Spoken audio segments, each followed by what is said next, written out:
எழுதலாம் பாருங்க. எல்லாம் அஞ்சல் அட்டை கவிஞர்கள்.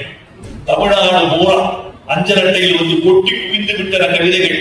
எப்படிகாரன் கல்லறையில் ஒருவன் எழுதினார், தண்ணீரில் மிதந்தவன் தரையில் மூழ்கிவிட்டார்.